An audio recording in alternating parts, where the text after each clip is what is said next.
Olá, tá começando o 65º episódio do Área de Trabalho da Gigahertz, patrocinado nessa semana pela ExpressVPN. Quem tá falando aqui é o Marcos Mendes, e assim como toda semana, a Bia Kunz, de Garota Sem Fio, também tá por aqui. Tudo bom, Bia? Tudo bem, Marcos? Olá, pessoal, tudo bem? Tô aqui tomando meu cafezinho. Hoje quem pagou meu café foi o Elon Musk. Oh. Cuidado, hein?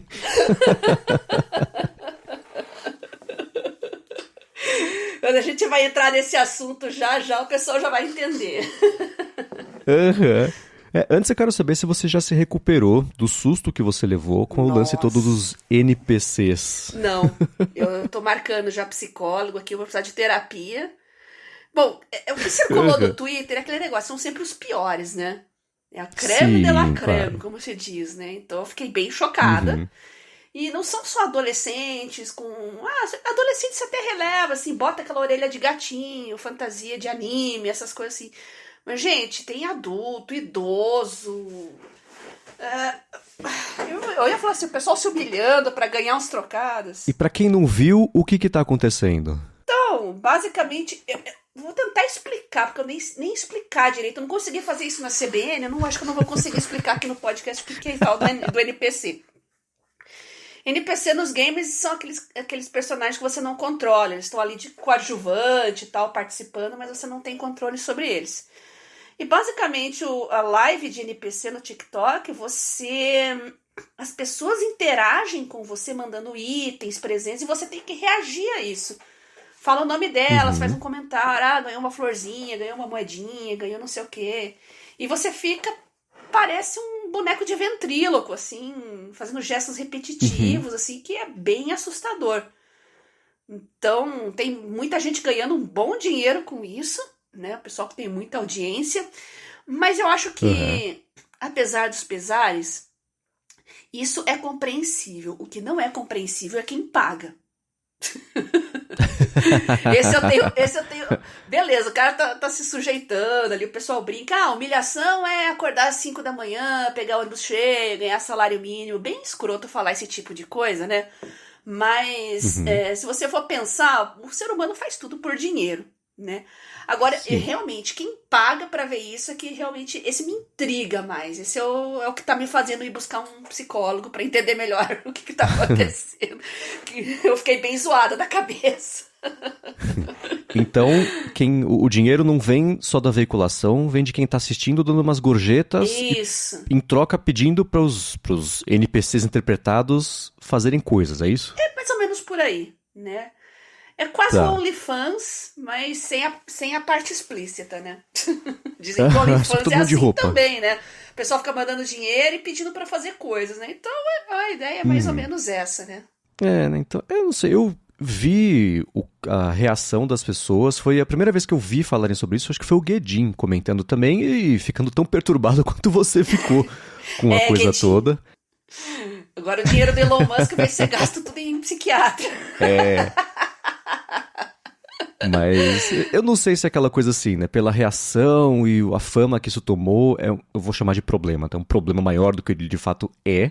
Né? Mas é que não sei, a estética de quem tá interpretando o personagem é meio asquerosa, meio assustadora. Mas acho que pra quem tá interpretando, essa é meio a graça, né?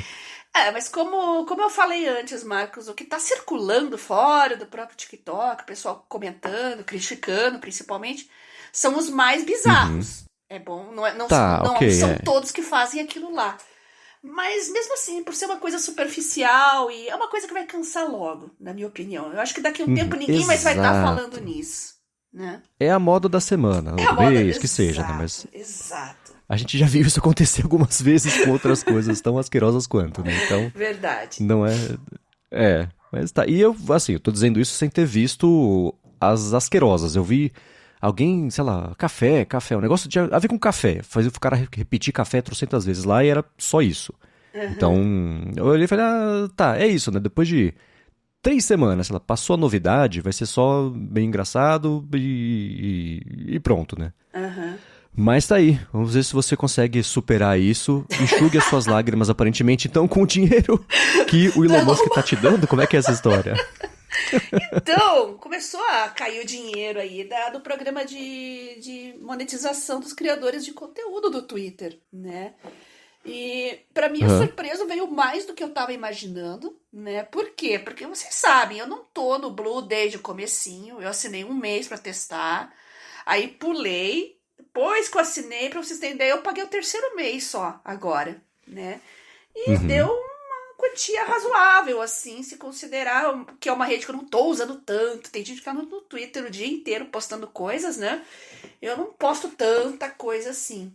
Mas pelo que eu tava vendo, eu acho que a qualificação da audiência tem alguma influência, porque tem gente que tem muito mais engajamento do que eu, que não recebeu, né, metade do que eu recebi. Mas Uhum. esclarecendo vocês, né, isso ficou claro quando foi apresentado o projeto de monetização, que seguidores que também têm o selo é uma audiência que vai te dar um retorno muito maior financeiramente falando, né? E eu, por estar no meio jornalístico, né, blog e tal, já há trocentos anos, então tem muita gente que escreve em jornal, que fala em TV, que acaba assinando, que tem algum tipo de influência, que assina o selo azul e tal. Eu tenho uma audiência nesse estilo assim. E acabou vindo realmente mais Uhum. do que eu estava esperando. Então eu acho que vale a pena se você gosta bastante do Twitter, quer produzir conteúdo para lá, mas você tem que entender que o conteúdo de Twitter é muito efêmero. Não é YouTube que você cria um vídeo e fica lá semanas, meses e as pessoas continuam clicando, procurando. O Twitter meio que 24 horas depois morreu. Então você tem que estar É mais constantemente. consumível o conteúdo. Isso, você tem que estar constantemente atualizando. Tanto que quando eu posto alguma coisa, igual as capinhas do Kindle, os vídeos que eu fiz, às vezes eu retuito eu mesma no dia seguinte ou em outro momento do dia, para que quem assina muita coisa no Twitter, acompanha muita coisa, tenha a chance de ver também. Né? Mas isso quando eu acho mais interessante. Porque como eu tava te falando em off, né, Marcos? Os twitters que ganham Aham. 20 mil likes, que viralizam, que fura a bolha, são sempre os que eu tô pistola, que eu faço uma piada sem graça, sei lá. Às vezes eu até me arrependo quando eu vejo no dia seguinte aquele monte de mention lá, eu penso até em deletar, mas deletar depois sempre fica feio, né? Falei, Uhum. postei mesmo, dane-se.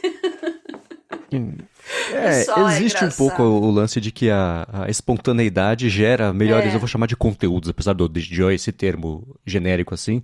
Mas é isso, né? Tá sendo espontâneo, você teve algo a dizer e. Agora, outra coisa curiosa começou a acontecer também no Twitter, né? O pessoal que estava indo Aham. embora, que foi para rede X, Y, Z, quando começou o programa de monetização, começaram a voltar de fininho, assim, sem falar nada, né? Então. Daí agora estão recebendo também e compraram o selo e eles têm a opção de ocultar o selo, né? E eu descobri que Uhum. muita gente aí que aparentemente não assina o Blue, tá assinando e tá recebendo.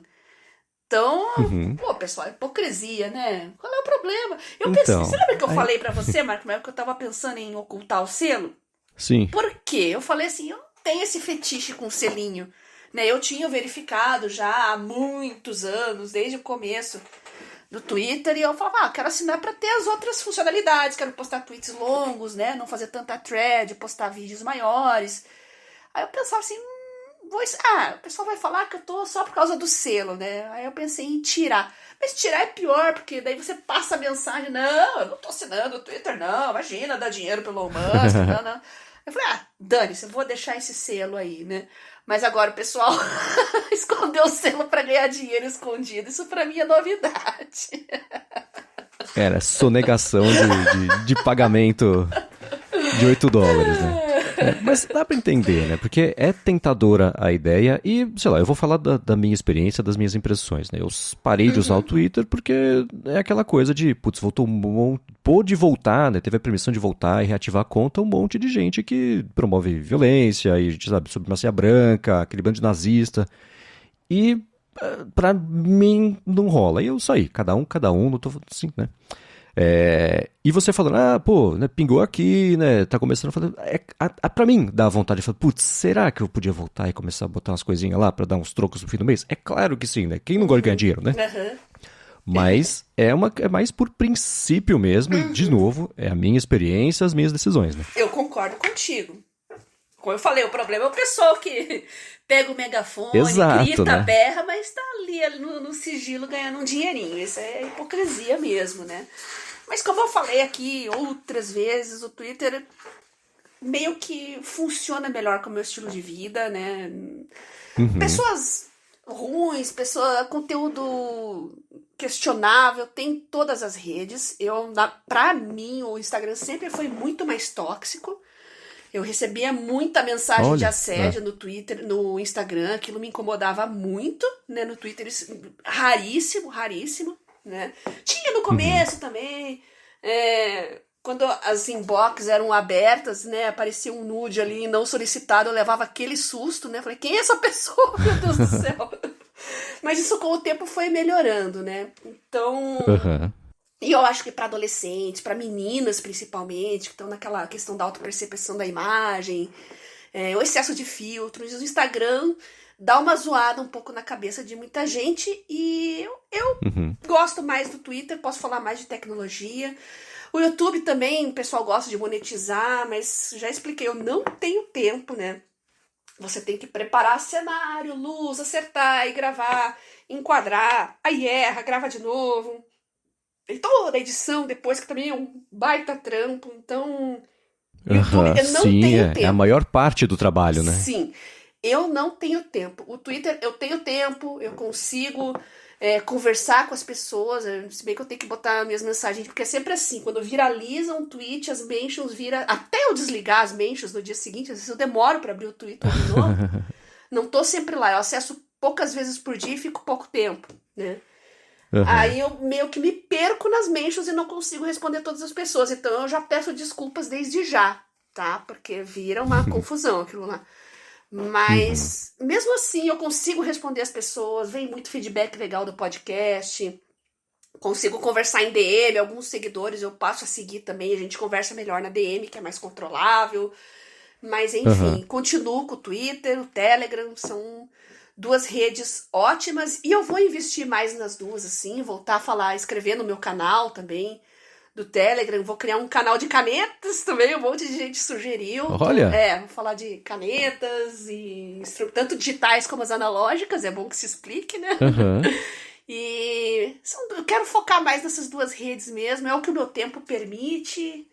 E é o que eu Uhum. consigo dar uma. Não é só postar conteúdo, você tem que dar uma atenção para a audiência também, eu acho isso importante. Sim, Então, sem dúvida. eu consigo manter as coisas sob controle.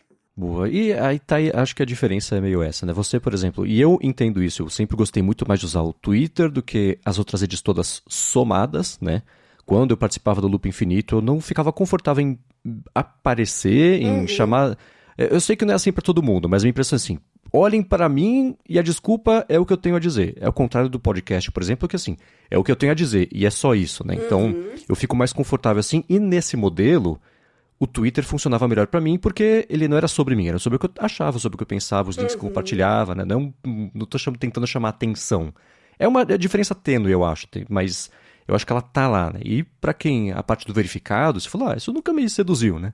Você teve o selo de verificado desde muito o começo, né? Isso nunca foi uma preocupação pra você, né? Mas tem gente Exatamente. que, especialmente quem posta muito, quem interage muito, existe a vontade, acho que é natural, de você ser uma pessoa reconhecida como importante na internet, seja lá o que isso significa. E o Uhum. selo virou esse sinônimo, né? Exato. Então, quem comprou e quer exibir, etc., é quem provavelmente sempre quis ter o selo de verificado, mas Uhum. não, vou colocar entre aspas, não chegou lá. Agora pagou pelo acesso, beleza, de novo, cada um faz o que achar melhor com essa grana, né? Mas e você falou, tem muita gente agora voltando e etc. É, e é o que eu te falei, até me dá vontade de fazer, mas o princípio que impede. Uhum. Eu lembro daquela frase do Groucho Marx, né? Esses são meus princípios. Se você não gostar, eu tenho outros. É Exato. quase isso, né? Se É o que eu voltasse. penso sobre o Instagram também. Eu penso em voltar, eu Aham. sei que hoje eu tenho uma audiência absurda lá e eu voltando a criar conteúdo, escrever. É importante estar ativa no Instagram, mas talvez eu delegue isso para um terceiro, né? Quando o meu site estiver funcionando. Porque eu Uhum. prefiro alguém que faça uma curadoria e separe para mim o que realmente importa, porque aquilo lá é o cão Sim. chupando manga, para mim, pelo menos, né? Ser mulher no Instagram não é fácil.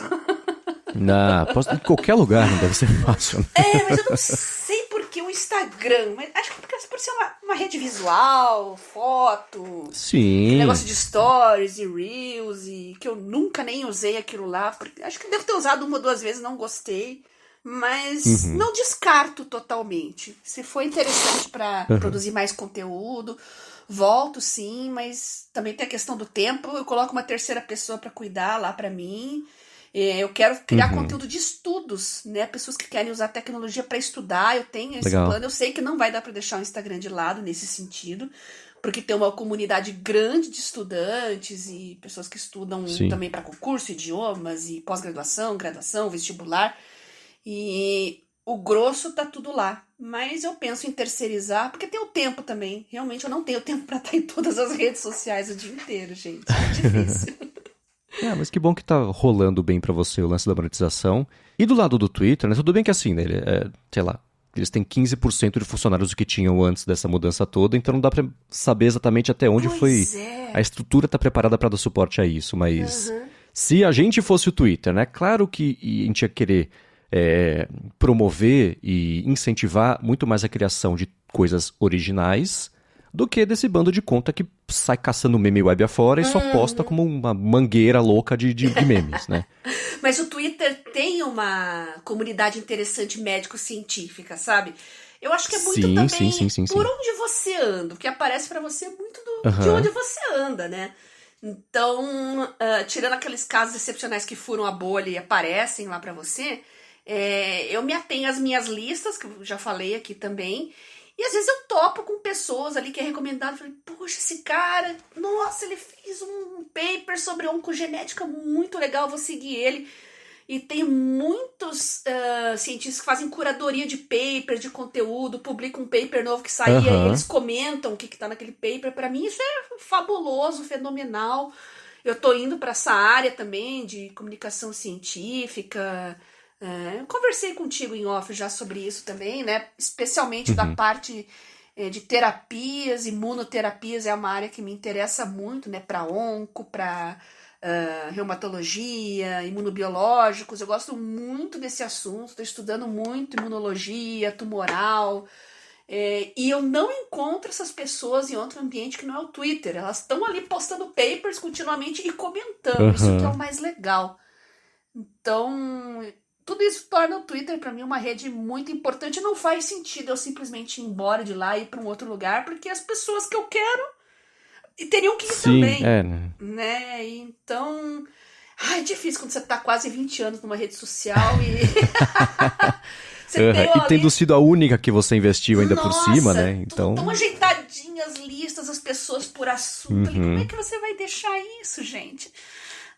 E no fim das contas eu torço para que o Twitter se ajeite, né, que encontrem o caminho. Eu ainda continuo não concordando com essa mudança de nome, tá? Poxa, gente, Twitter virou palavra dicionarizada, né? Entrou pro vocabulário não só inglês, mas português, brasileiro também. Todo mundo fala twittar, os dicionários começaram a incluir como verbetes, né? Aí você joga isso fora e cria um tal de X, né? É claro que eu vou criticar e vou continuar criticando. Mas como eu disse, sabe-se lá o que passa na cabeça do homem lá, então vamos ver o que vai acontecer. Então, saiu recentemente a biografia dele pelo Walter Isaacson, e ele tá sendo bastante criticado por ter sido... A crítica assim, putz, cara, você aliviou muito pra ele e tudo você dá desculpa de que ele apanhou quando era criança, então ele pode ser malvado e dá certo porque ele pousa foguetes, então tudo bem, vamos abrir uma exceção, né? Esse é o review cético e pessimista sobre isso. Inclusive, deixa eu anotar aqui porque quero comprar. Eu gosto muito do Walter Isaacson, acho que ele é um excelente biógrafo. E todo mundo que ele fez, principalmente da área de tecnologia, os grandes CEOs aí da atualidade, acho que ele fez muito bem o trabalho dele. E quero ver se ele passa pano mesmo. Mas enfim, né? Vamos ler primeiro, depois eu critico. Exato, né? Mas ele fala, o plano sempre foi esse, né? Usa a base de usuários do Twitter, acaba mesmo o Twitter, ele tem o lance do X que ele sempre quis fazer plataforma de pagamentos, pega a estrutura que estava pronta já e transforma. Então não tenho esperança do Twitter voltar, de que as coisas voltem ao normal, entre aspas, que volte a ser como era antes. Acho que isso passou. O Twitter de fato acabou. Eu quero que volte ao normal. Eu acho que a rede tem que ser dinâmica, acompanhar as mudanças com o tempo, incorporar novas coisas. Eu acho válido. Vamos testar, aumentar os caracteres, vamos testar fazer isso. Algumas coisas ele acaba voltando atrás. Não vejo nada de mal nisso, né? Faz algumas coisas, é um tiro no pé, se arrepende, volta atrás. Mas tem certas coisas, assim, mudar o nome é uma coisa muito radical, um nome que estava tão consolidado, Sim. como eu falei, virou verbete de dicionário. Isso eu continuo Exato, criticando. né? E justamente por ser radical que ele tomou essa decisão, né, de fazer. Foi pra chocar, porque é o lance dele, né? Quer transformar em plataforma de pagamento, quer concorrer com o YouTube, quer, sei lá, vamos ver, tem que testar e ver se a galera aprova, né? E o aprovar é sempre, leia-se, trazer receita, né? No início ele perdeu muito anunciante, né? Por causa das políticas dele, das visões dele. Mas parece que isso tá começando a reverter. A preocupação deles são os bots e as contas falsas. Eu acho que isso é o maior problema não só do Twitter, mas de qualquer rede social. Né? São essas contas que são problemáticas mesmo. E tá até correndo um papo aí que todas as contas passariam a ser pagas, iam ter planos diferentes. Então, né? Eu ia chegar aí. Beleza, você acaba com os bots na hora, mas acaba com a audiência orgânica também, né? Sei. Então foi durante... Porque tá essa confusão toda, né? Que ele disse que vai processar a Anti-Defamation League, porque ela convenceu anunciantes a ir embora, e por conta deles, a receita do Twitter caiu horrores, e o valor agora tá um terço do que o Elon Musk pagou, ele quer processar, etc. E esse grupo falou assim, então de todo mundo que tá criticando, você escolheu os judeus pra falar que a culpa é nossa. Então aí ele foi lá, o Musk foi lá reunir com o Netanyahu, tá uma confusão isso aí. Mas nessa reunião com o Netanyahu, ele disse que tá considerando fazer o Twitter virar uma plataforma paga para todo mundo. Ele vai virar um paywall. E aí, bom, é aquilo, né? Vai cair certamente a quantidade de pessoas que usam, mas a grana pode voltar a ficar pelo menos metade do que era antes, né? Porque se eles têm hoje 500 milhão de usuários ativos que geram, de acordo com o Musk, né? Vai saber, de 100 a 200 milhões de tweets por dia, se você tiver metade da galera pagando os seus $8, o equivalente em outras moedas, já é significativo, mas não dá pra achar que todo mundo que usa vai continuar usando se for pago. Então tem muitas variáveis aí, mas a notícia principal da semana é essa, né? Pode ser, e já tinha aparecido isso no passado também, mas pode ser que em breve aí, ou não, vai saber, o Twitter vire mesmo pago pra todo mundo e não vai ter opção de você assinar o Blue ou não. Ou você paga, ou você não entra, não usa, não posta, não lê. Mas se ele achar um jeito de erradicar bots e fakes, olha, ia ser um grande feito, viu? Porque é o maior problema atual de qualquer rede social, né? Bots são as contas automatizadas, né? E os fakes, quando eu falo fake, não é uma foto que você não põe, um perfil que você não põe sua foto verdadeira, não usa seu nome verdadeiro, não é nada disso. São contas fakes que criam propositadamente conteúdo desinformativo, que assediam pessoas, que postam mentiras aí, principalmente na área da saúde, o tempo todo, e acabam se tornando, com muitas aspas aqui, influenciadores, né?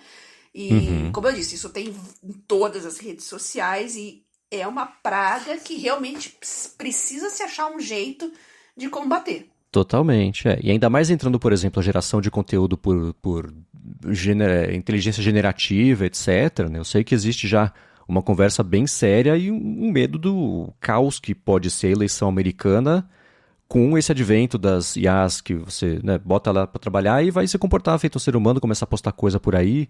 Então, se antes os exércitos de contas inautênticas para espalhar desinformação já existiam, agora com essas IAs ficou muito mais fácil fazer isso. E lá no começo, né, quando o Musk falou, putz, vou comprar, agora eu quero desistir porque vocês mentiram sobre os bots. E aí nas conversas que no processo acabaram ficando públicas, era ele conversando com o Parag Agrawal, que era o CEO do Twitter na época, falando, cara, eu não entendo a sua dificuldade. Você pede para todo mundo um telefone, um cartão de crédito, pronto, você acaba com bots. Exatamente. Por outro lado, isso não aconteceu até hoje, né? Com ele no comando há um ano, não rolou. Ele segue, né, justificando mudanças grandes, colocando na conta dos bots aí, pra falar que o problema é o bot, a culpa é o bot, vai resolver bot. Mas eu não sei até onde está sendo eficiente, mas a novidade é que se for ser pago mesmo, aí deve reduzir mesmo, e tomara que seja um dos caminhos, mas eu sei que muita gente vai acabar ficando de fora por nem ter como fazer o pagamento de R$40 por mês que seja no Twitter, porque tem outras prioridades no dia a dia, né? Que fique bem claro que quando eu falo em desinformação, conteúdo falso, não é questão de opinião. Eu acho que falador de bobagem nas redes sociais tá cheio, não tem problema nenhum em falar bobagem. Agora a gente tem as notas da comunidade, tem outras maneiras. Eu acho que desinformação se combate com desinformação, tá? As pessoas não concordam, a opinião delas não bate com a sua visão de mundo, isso é outro problema. O que eu tô falando especificamente é de perfis que colocam fotos de crianças e falam que morreu por causa de vacina, por exemplo. Tá? Isso é bem claro que é um conteúdo criminoso e é esse tipo de coisa que tem que combater. Pessoa que fala abobrinha, aí não vai ter ninguém mais pra gente criticar e dar risada nas redes sociais, né? Porque isso é o que mais tem e as redes já podem achar meios de elas mesmas combaterem essa desinformação. Eu gosto muito das notas da comunidade por esse motivo, né? E elas funcionam independente do viés da pessoa. Falou besteira, pode ser de direita, de esquerda, diagonal, azul, amarelo, funciona para todo mundo. Tem até anúncio de dieta que eu achei muito engraçado, com nota da comunidade. Isso aqui é de informação e um monte de artigo científico desmentindo aquela dieta. Isso eu acho sensacional. Então, acredito numa curadoria da própria comunidade para esse tipo de coisa. Mas crime é crime. Aí é questão policial, é judicial, é outra história. Muito bem, agora na metade do episódio eu vou começar os follow-ups, mas antes da gente falar sobre isso, eu vou tirar um minutinho aqui do episódio para agradecer a ExpressVPN que está mais uma vez patrocinando a área de trabalho e segue oferecendo 3 meses a mais de acesso de graça para você navegar do jeito mais seguro web afora e também ver streamings de outros países, que é sempre muito bacana. Segurança é aquilo. Se você se conecta a Wi-Fi de shopping, de aeroportos, de hotel, enfim, né? Se ele é de graça, os seus dados são a conexão. O que você faz é coletado, os sites que você acessa, até os dados que você troca, dependendo do sistema, do serviço que está usando, os aplicativos, né, por quanto tempo, quais conteúdos você vê no streaming, por exemplo. Mas com o ExpressVPN isso não acontece. Por quê? Porque os seus dados passam a ser criptografados, então nem a ExpressVPN e nem quem está oferecendo a conexão consegue ver o que você está fazendo, o que é ótimo, porque privacidade é sempre bom ter mais, né? E a parte dos streamings é a seguinte: se você se conectar à Netflix, por exemplo, usando a ExpressVPN pelos Estados Unidos, o catálogo é diferente daqui do Brasil. Se você se conectar pelo Reino Unido, é outro catálogo. Não só Netflix, mas HBO Max, qualquer serviço de streaming, na verdade, o Disney Plus, o YouTube também. Então, se você está pagando pelo streaming, você consegue acessar ele inteiro, do mundo inteiro, usando a ExpressVPN nos 100 países que eles oferecem aí de conexão de servidores. E o contrário também. Tá viajando, quem vê negócio no YouTube, por exemplo, que não está disponível, quem fez o upload não deixou disponível na sua região porque está só no Brasil. Tudo bem, você está lá fora, se conecta pela ExpressVPN pelo Brasil e você passa a acessar esse conteúdo. E para conhecer mais, você faz o seguinte, vai em expressvpn.com/adtrabalho, porque primeiro, você vai ter 30 dias de graça, sem nem colocar dado de cartão de crédito, para experimentar, ver como é fácil colocar no telefone, no tablet, no computador, na TV, dependendo do modelo, no roteador da sua casa, para tudo já passar a ser seguro e criptografado. E aí sim, para assinar o plano anual, são 3 meses a mais para você aproveitar, só porque você acessou por meio do link expressvpn.com/adtrabalho. Dá mais piadinha, eu uso todo dia, eu confio, não me arrependo de ter assinado expressvpn.com/adtrabalho. Muito obrigado, ExpressVPN, pelo patrocínio de mais esse episódio do podcast e pelo apoio a toda Gigahertz. Ainda que você seja safo em tecnologia, nem sempre sua família também é. Então você quer proteger lá o seu pai, a sua mãe, que adora clicar num link falso, filhos adolescentes que você não sabe por onde anda, para onde eles mandam as informações deles.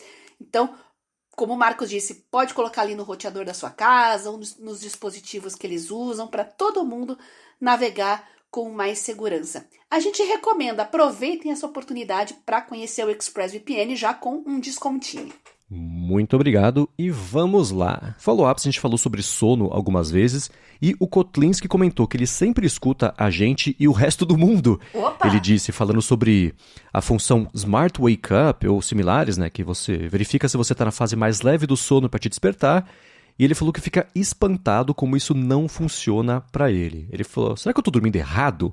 Eu já tentei usar o recurso do app Sleep Cycle, do Pillow também, os dois importantes, sem o Apple Watch, porque ele não tem.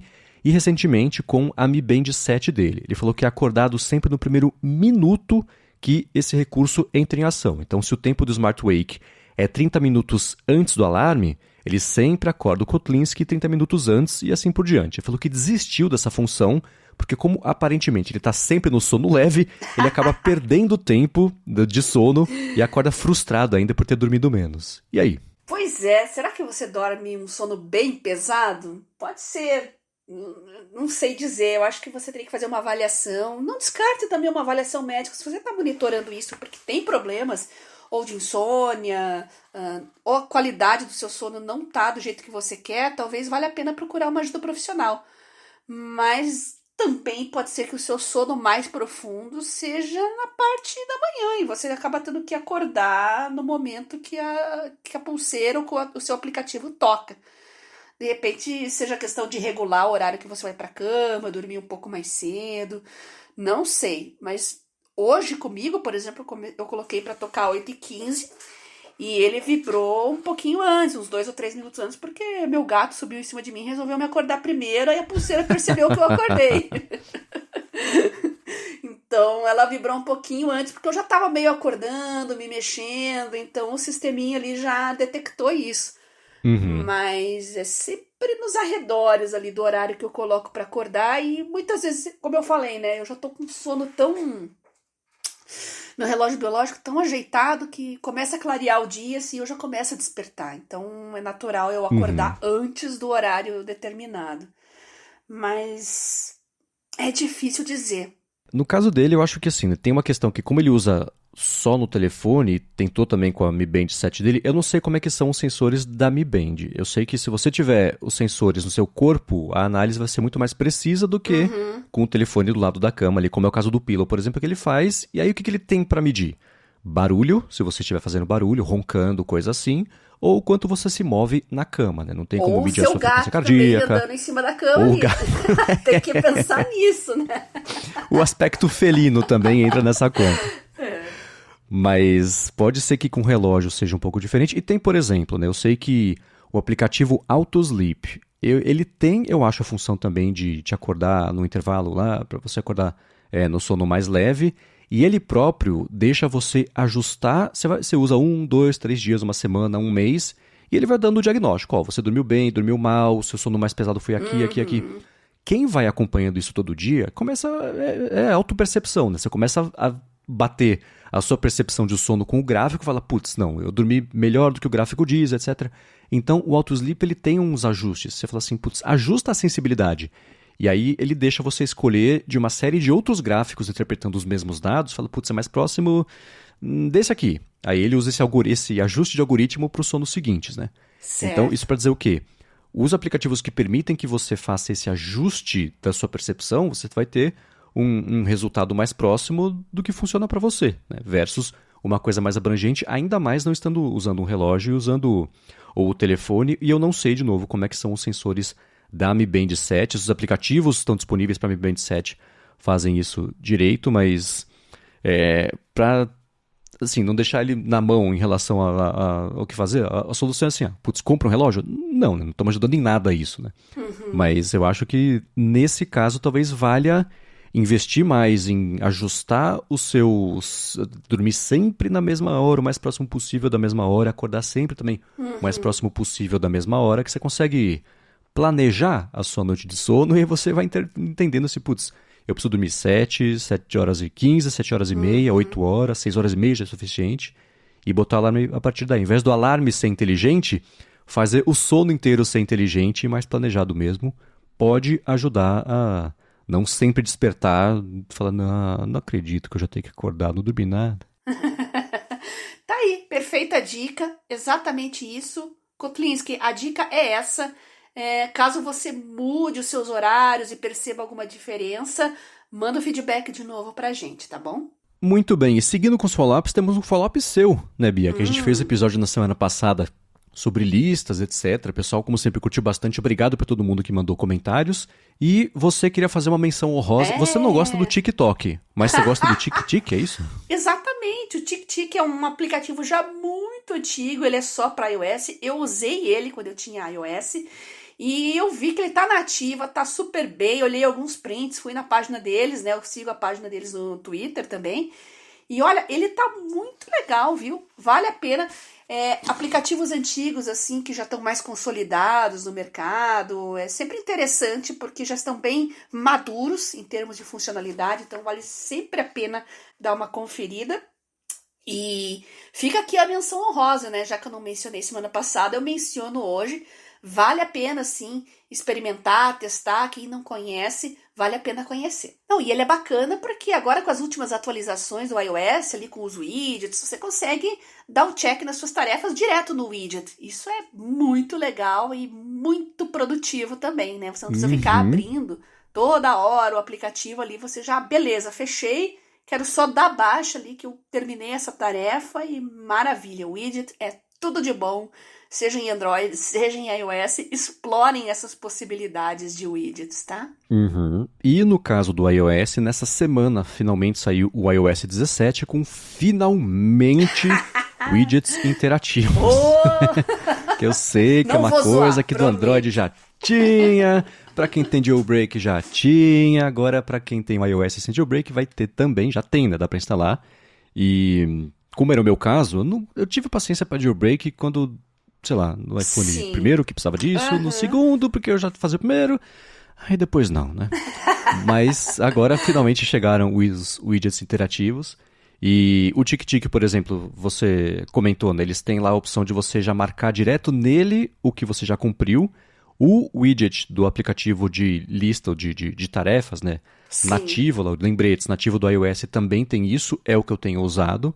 E com esse suporte a widgets interativos, é claro que eu preciso mexer um pouquinho na minha home screen, né, para ajustar, ver, né, repensar o que eu tenho, o que eu não tenho, etc. A gente lá no comecinho do podcast fez episódio comentando sobre isso, eu pensei, bom, já que eu reformulei um pouquinho aqui como eu uso a minha home screen, vale a gente fazer uma atualização, né, para talvez ajudar o pessoal que esteja buscando ideias aí de como organizar, etc., suas próprias telas de início. Eu compartilhei a minha com a Bia compartilhou dela comigo, vou deixar os dois links na descrição aqui do episódio também para vocês darem uma espiadinha. E, enfim, né, no meu caso, não mudou tanto em relação ao ano passado. No ano passado eu tinha o calendário junto do lembretes, já que não era interativo, mas pelo menos mostrava que eu precisava lembrar no dia.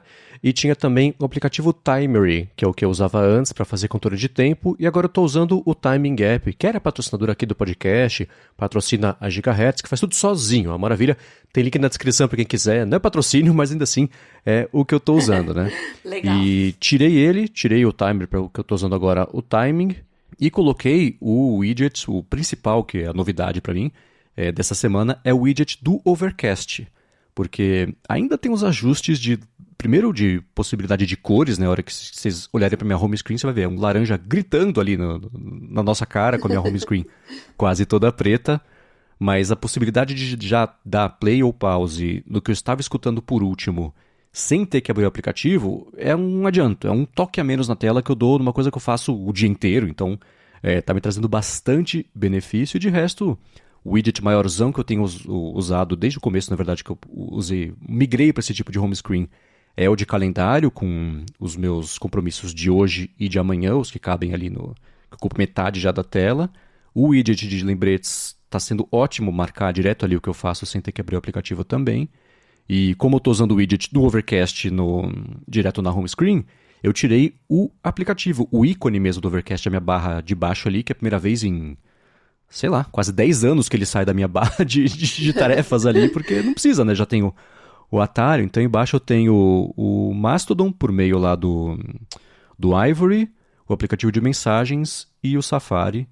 E direto, se eu vou pro lado, a segunda tela já é o que no iOS chama de App Library, não sei se é biblioteca de aplicativos, talvez, Sim. que é com pastas que a própria Apple organiza do jeito dela, que eu acho uma zona.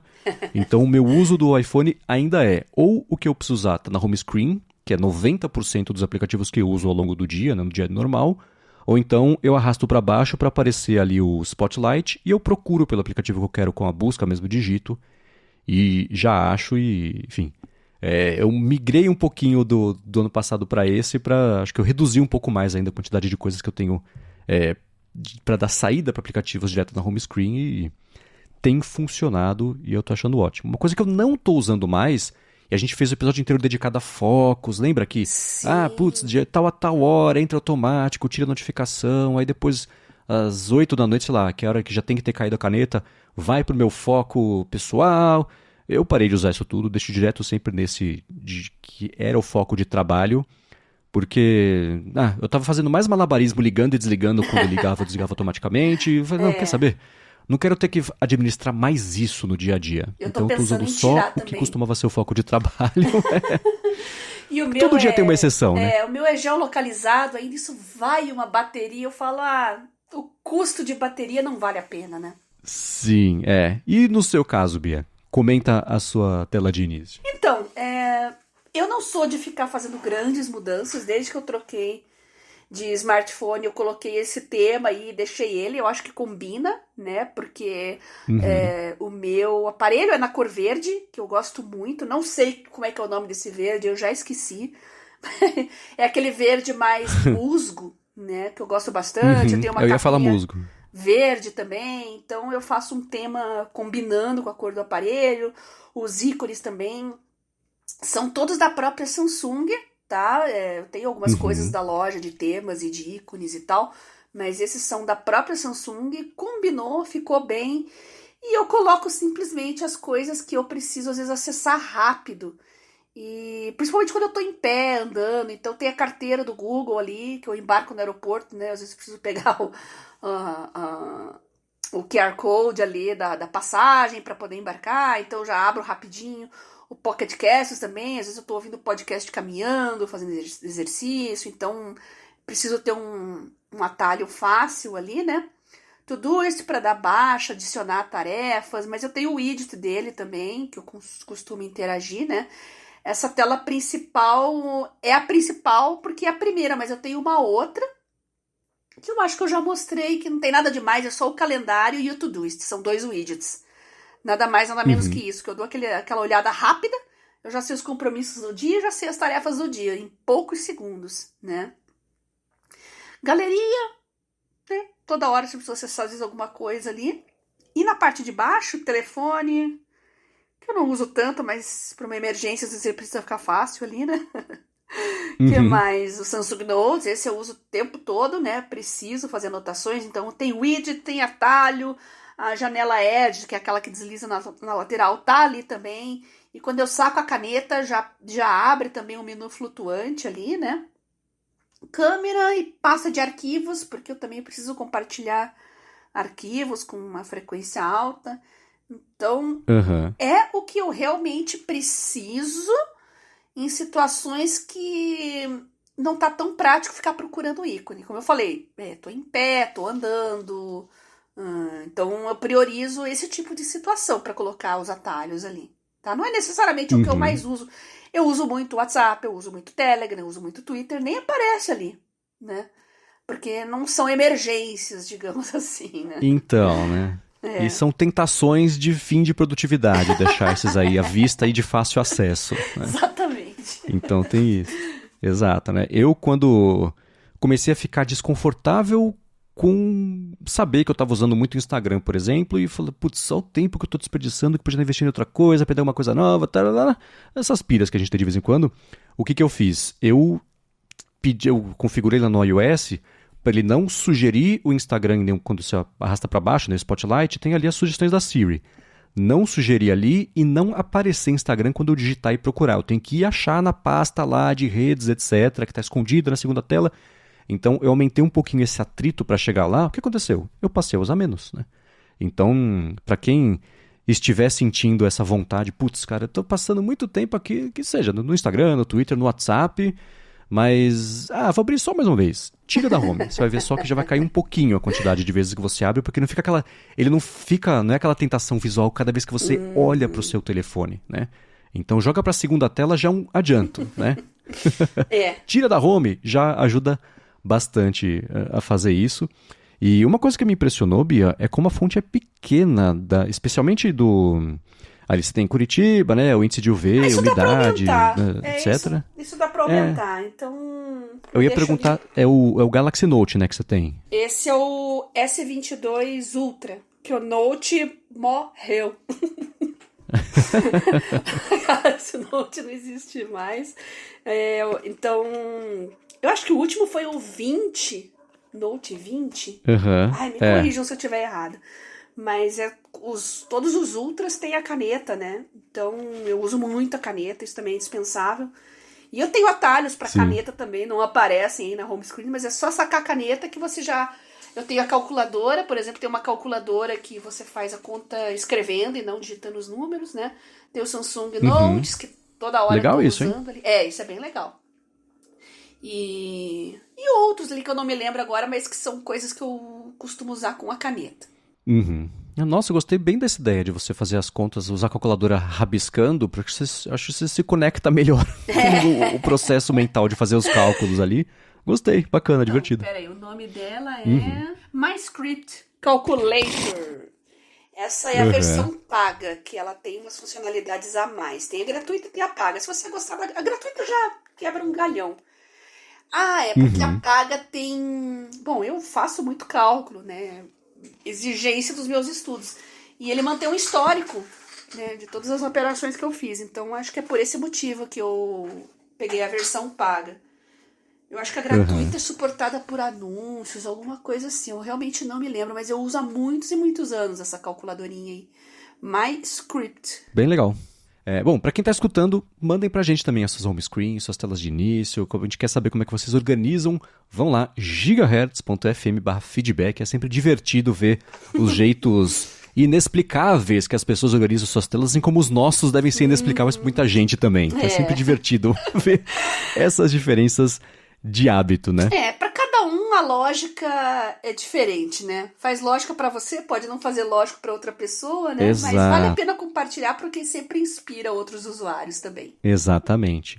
Agora é o seguinte, a gente separou algumas perguntas que vieram acumulando nos últimos episódios, a gente vai voltar aqui com a área de trabalho Responde, e se você tem perguntas, gigahertz.fm/feedback, mande pra gente, a gente vai colecionando, vai juntando e vai trazer aqui ao final dos episódios, e foi o que o André Figueiredo fez, ele falou que recentemente, Bia, você comentou no episódio que você tem um sistema de cores para fazer marcações de livros, PDFs, entre outros, você poderia compartilhar com ele e com todo mundo esse sistema, algum exemplo de como você aplica, que ele achou bem interessante e acredita que vai ajudar bastante ele nos estudos, enfim, no dia a dia. Então, há 500 milhões de anos atrás, quando eu estava fazendo vestibular a primeira vez, a gente usava muito marca-texto, assim, tinha aquelas apostilinhas, memorex, era muito material para você manipular e memorizar, não tinha nada digital, né?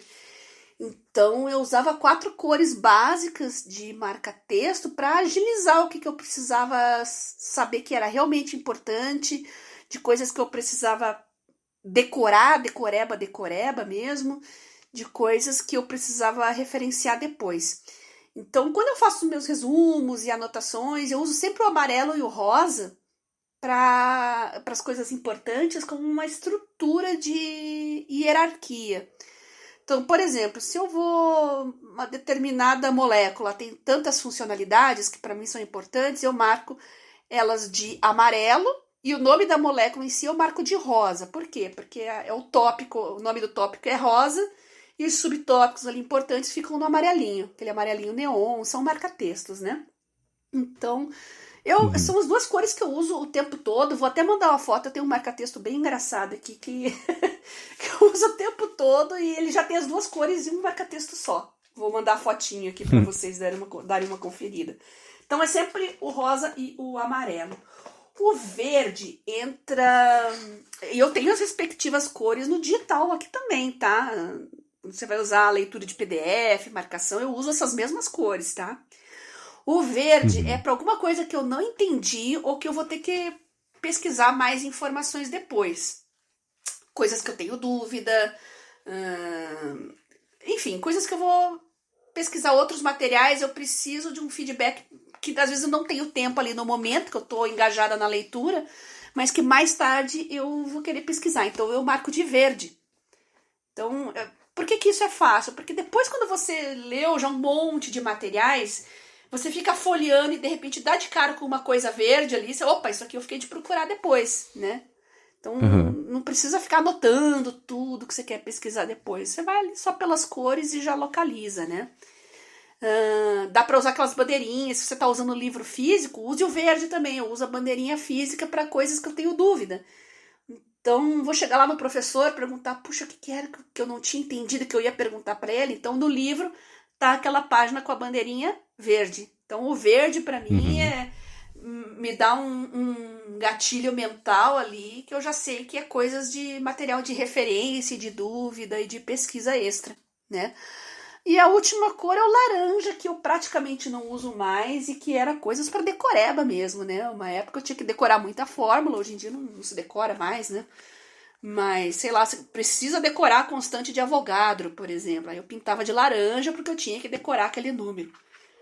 Mas quase não tenho mais nada laranja aqui, então acaba sendo as 3 Uhum. cores que eu uso mais. É legal porque, como eu falei, você ganha muito tempo. Depois, quando você revisa aquele material, você já sabe que rosa são os assuntos, os tópicos mais importantes, né? E logo junto com o rosa você já vê os amarelinhos, que né, na hierarquia ali segue o rosa. E o verde, as coisas que você tem que procurar mais tarde, tirar dúvidas. Nossa, você ganha muito tempo com isso, né? Você quer procurar só o que é importante, quer procurar só aquilo que ficou em dúvida. É, Nossa, e ganho de tempo é fundamental. E essas cores ficam no Uhum. digital também. Coisas que eu já tirei dúvida, que eu já pesquisei depois, eu até tenho condições de eu tirar aquele verde depois e ele se transforma num amarelinho, num rosa ou nenhum dos dois. Então eu mudo às vezes a cor das coisas verdes ali para não ficar eternamente verde ali, né? Então é possível mudar as cores, sim, eu mudo nesse sentido apenas, tá? E acho que é isso, acho que eu falei tudo que eu tinha para falar de cores. Não tem muito mistério, né? O André pediu essa dica, eu acho que o lance é inventa um código que funcione pra É. você e Uhum. use por muito tempo. Vai virar uma coisa natural. Você vai bater o olho no rosa, por exemplo, saber que é o tema, que vai ser diferente. Então acho que essa ajuda que você deu é mais de entender como é que pode ser uma estrutura de categoria, de como você Exato. organiza isso, do que, né, das cores. Né? E hoje você tem marca-texto de 500 milhões de cores. Eu vejo muito estudante, assim, pintando os livros com 20 cores diferentes. Eu não sei como é que eles se acham no meio de Uhum. todo aquele livro colorido, né? Mas essas Aham. 4 cores básicas eu uso há mais de 20 anos, né? Então minha mente já tá tão engajada nesse código que eu criei para mim mesmo que eu não fico pensando muito nisso. Eu me mantenho nas 4 cores básicas aí que existem há 20 anos e são todas neonzinhas, né? Aham. Porque meus livros, meus materiais, às vezes são muito coloridos, tem muita imagem, então às vezes a cor não destaca o suficiente. Então usar uma cor Uhum. bem neon mesmo, um amarelo bem chamativo, um rosa bem chamativo, um verde bem chamativo, ele se destaca até mesmo em material colorido. Então leve isso em consideração também se você estiver trabalhando com impressos, tá? Livro de papel, artigo de papel, anotações à mão também. Eu também costumo usar marca-texto com as coisas que eu escrevo.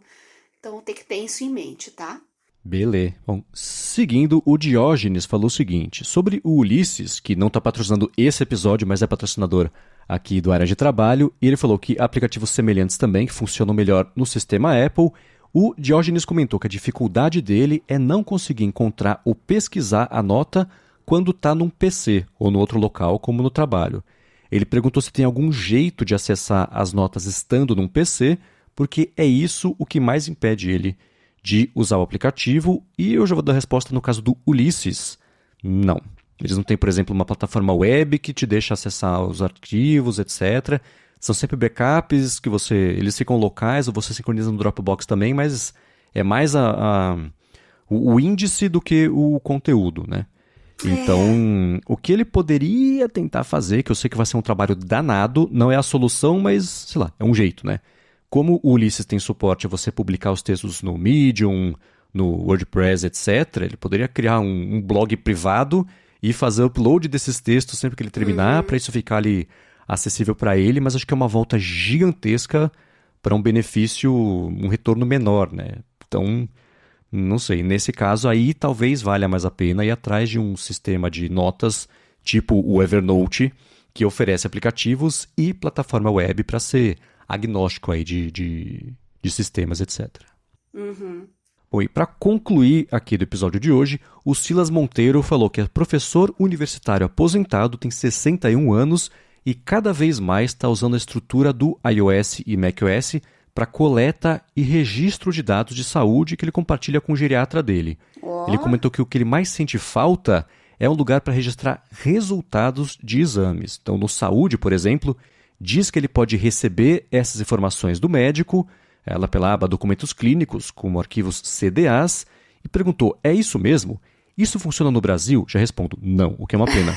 Não tem outra forma de registrar esses dados do Saúde ou em outro aplicativo? E esse eu acho que é um assunto que a Bia vai ter bastante a acrescentar. Eu vou dar minha resposta e sair da frente. Eu achei um aplicativo brasileiro chamado Doc Health. É uma startup que tem vários aplicativos. Uma delas é de você fazer registros de resultado de exame e etc. Mas me pareceu ser tão... o fluxo é parecido com você guardar num Dropbox ou num Evernote, que seja, né? Então... É mais um jeito de você catalogar isso num balde separado que é só para saúde, mas no caso do iOS, essa integração com laboratórios, por exemplo, funciona bem lá fora. Esse Doc Health, eles dizem ter integração com laboratórios aqui no Brasil. Eu não testei isso porque de uma semana para cá eu não fiz exames, então eu não tive como testar. Mas vale dar uma espiadinha, mas diga lá, Bia. Tem muitas plataformas de saúde, aqui acho que a mais conhecida é a DASA, tanto para registro de saúde como prontuário de pacientes, exames.